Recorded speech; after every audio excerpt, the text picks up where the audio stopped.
What's going on, guys? New day, new opportunities. Let's go. Guys, this is the first ever Method podcast.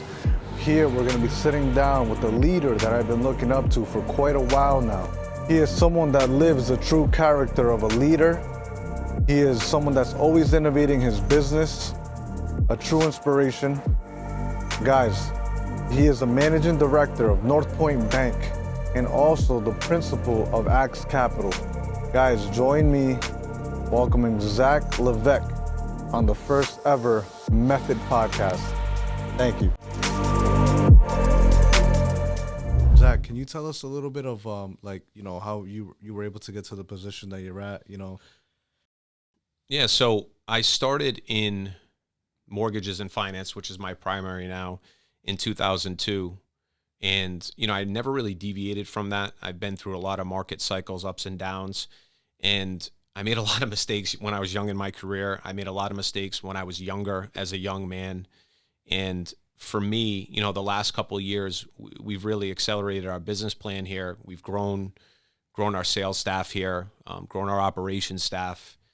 And, for me, it really just comes down to solid and consistent decision making and not chasing things that are unimportant, putting enough time, filling your tank as far as spending time with family, friends. And, there's a lot of people out there that you think have it all, whether it's money, properties, cars, all this stuff, and they're probably empty inside. I'm not saying everybody's like that, but when your life goal is to make money or to be rich or to acquire things, you're never going to come out fully satisfied. And for me personally, when my career in life started to really improve is when I stopped chasing those things. I literally just stopped. And my goals changed over time. My goals were more life goals. Like, you have to make a living. I wanted to grow our company out, but also spending more time with the family, eating better, sleeping more, working out more, going to bed earlier. When all of those things align and you compound that with good decision making and hard work, usually the results are going to be great. Okay. Like, did you just wake up one day and just decide to just cut all this extra stuff out? Yeah, I don't know if I had a awakening or one moment in time where I just kind of you see in the movies, just oh my God, I need to change my life. I don't think it was anything like that, but I think there's a couple things that change in my life. Having the right partner in life, which I do, and I was married recently. That was huge. Congratulations. Yeah. Thank you. And that was huge for me. And I think when I started to push all that extracurricular stuff aside, the personal stuff, going out less, when I put more focus and energy into my career, and almost, to me, most importantly, not trying to help myself, trying to help everybody around me. That was a big difference, especially for, the mortgage branch in Providence, Northpointe, that I manage. My goals that were mine were now not mine. My goals were everybody's goals. So when I went into work, it wasn't looking at what I wanted to accomplish. It's what Mike wants to accomplish, Justin, everybody that's on the team, helping them reach their goals. Wow. So when I really took a step back and said, I want to help everybody around me be better. Yep. And in turn, it helped me be better, That's a great leader right there. That's a great leadership. And listen, mindset. I didn't always, and I'll be the first to say this, I didn't always think like that. And I think it took time, a lot of maturity, having the right people around me. It's also having the right influences, around you, not having the enablers, If you're not living right or you're not acting right, but everybody around you is doing the same thing, nobody's going to tell you that what you're doing is not right or wrong, or it's going to prevent you from achieving what your, true goals are. Yeah, for sure. Do you recommend, someone having a mentor and something like that? Yeah, and I mean, you know, with technology, you can have a mentor and never meet them, right? We talked about this podcast that you listen to, TV, podcast, Instagram. You can learn so much about a person without even actually meeting them, and you're going to hope that everything's authentic that you see, but you don't really know unless you actually meet them. But you know, I think having a mentor, whether it's somebody that you physically meet with, somebody that you talk to, some video podcasts, books, you know, I think I have a bunch of mentors, and a lot of the books I read, like, you know, I talked about this before with you, David Goggins, Can't Hurt Me. It's a good book. I'll probably never meet him, but he's a mentor. I consider him a mentor, although he doesn't know who I am. But, you know, if you can draw inspiration from somebody you don't know, it doesn't really matter. Whatever you can draw inspiration from, I think is important, whether you meet them physically or not, whether you read about their, you know, past experiences or current experiences. So I think I draw inspiration from everywhere. People in my life, my wife, books, people that I work with. You know, you have a huge hunger to be better and to be creative, and you bring energy into the rooms that you're in, and that's, I feed off that. Like, I appreciate that. People, you know, I feel like in life, most people don't want to give others credit, you know, and I think that's a mistake that a lot of people make. Nobody can do nobody can do it alone, you know. If I walk into my office tomorrow and everybody that I work with is gone, what am I doing? That's true. You go from 100 to 0, you know, like that. That's so you have to, you know, you have to respect everybody around you, but you know, I would say I have a lot of mentors. Nice. And to me, a mentor, you know, I think people have this idea that a mentor has to be above you or levels above you or different income streams or different, you know, a different life. I honestly don't think that's true at all. I think you can have a mentor from all walks of life. Yeah. You know, there might be somebody in your life that,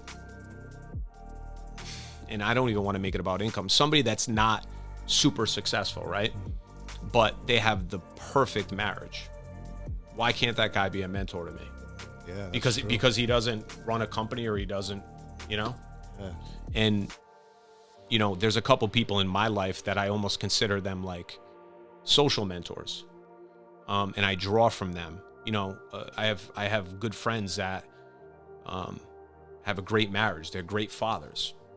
How can he not be a mentor to me? Yeah, that's true. Like, I feel like I'm a great husband, but I pay attention, and I want to be a great father. So I'm going to pay attention to him. Yeah, you know? Yeah, that's pretty good.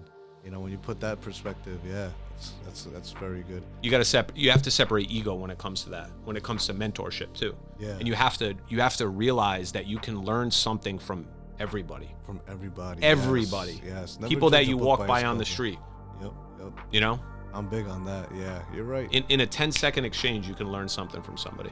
You can. One of my biggest life lessons was probably a 15-second conversation that I had with somebody at an automobile dealership. Really? And it's actually going to be probably the subject of one of my first 5 podcasts, which I'm going to call "He Works Really Effing Hard." Nice. It was a lesson that I learned about assuming somebody potentially, you know, somebody just had it made, you know? But yeah, I think you can get life lessons. You know, I could walk out of this building and hold the door for somebody, and somebody comes in the elevator. Yep.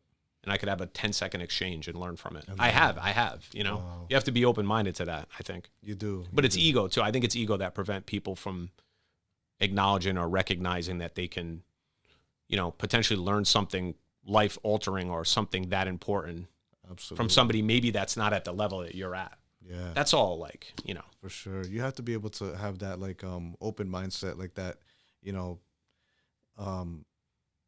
be able to take constructive criticism, you know, even if, like, it's not directed towards you, but, like, just, you know, take that advice and just be like, you know what, maybe I can apply it to my life, you know, somehow. Yeah. And most people that think that they know everything don't know everything. That's very true. And I don't, you know, people have asked me, you know, even this conversation that we're having, like, I look at successful people in all walks of life.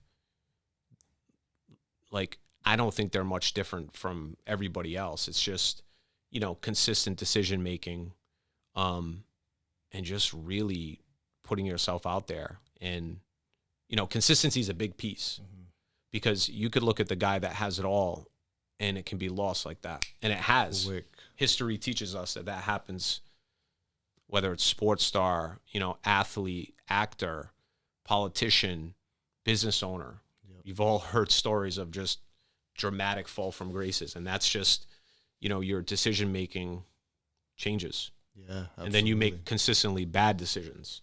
And then what's the result?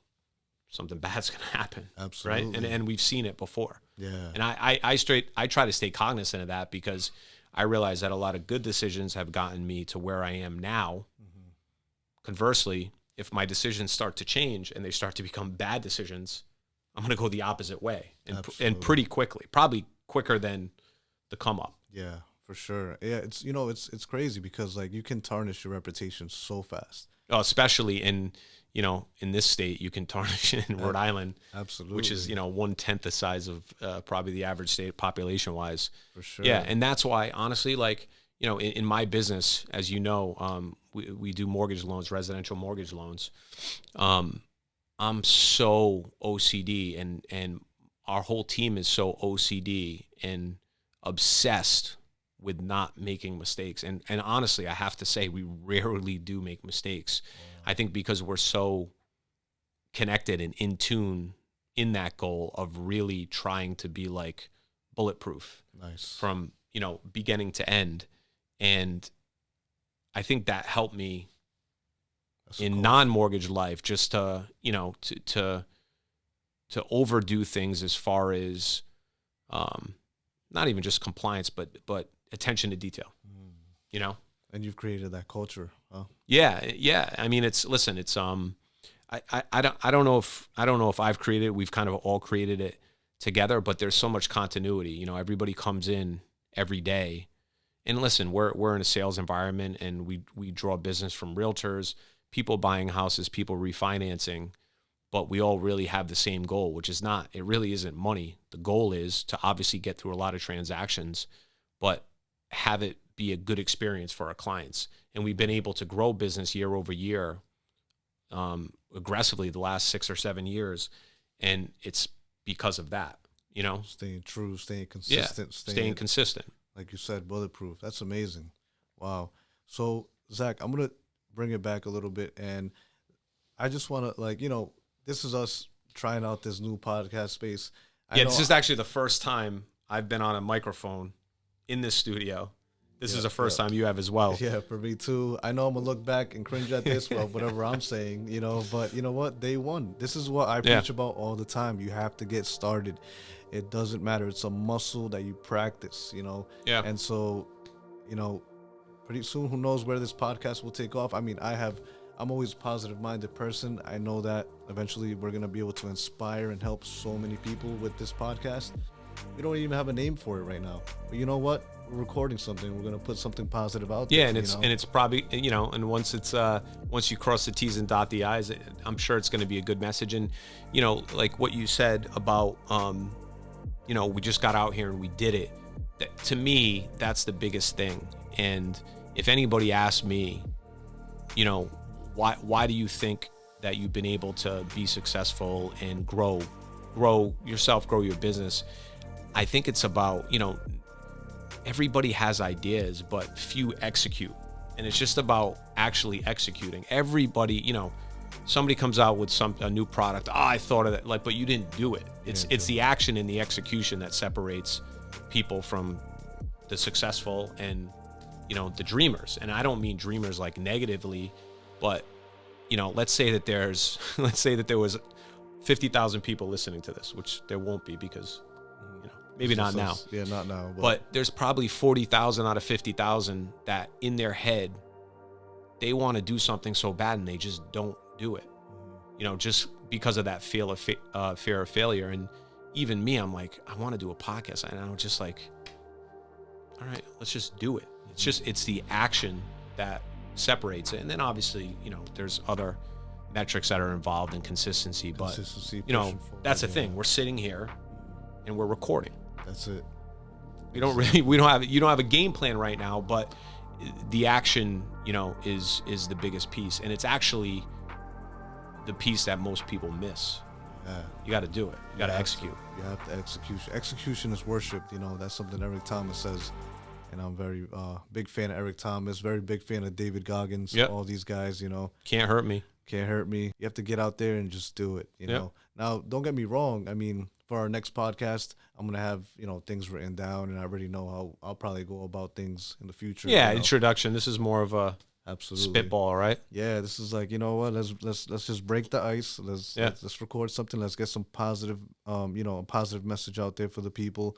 And yeah, Zach, real quick, what advice do you have like for that 18-year-old that's about to graduate high school, that's like looking to, get into maybe real estate or just any field, start up a business? What advice would you have for them? Yeah, so I think, once in a while people will reach out to me, young, and actually probably in the last 6 months, more people, actually under 20. It's interesting that you asked me that, because there's so many people that are either interested, listen, there's money in real estate, whether it's development, building houses, flipping houses, rehabbing, the finance side, realtors. There's obviously a lot of opportunity in me being in that space of real estate. People do reach out. I think the biggest advice I would give to somebody that age, right? So that 18, 19. So they've just probably graduated high school, right? They're wondering whether they should go to college, or maybe they started college. Most people that do really well and that probably have the lives that most people aspire to when they're young, they started somewhere, and then things started to expand. So you have to start with the nucleus, which is, who are you and what do you do, right? So for an 18-year-old, for a 19-year-old, you have to start somewhere, and you have to pick something and roll with it.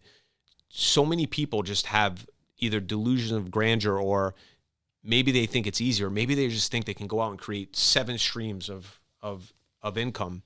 It's almost impossible at that age. Mm-hmm. So you have to start somewhere, get a good core nucleus, get some income coming in, do it in the space that you love, figure out what you love. If it's real estate, great.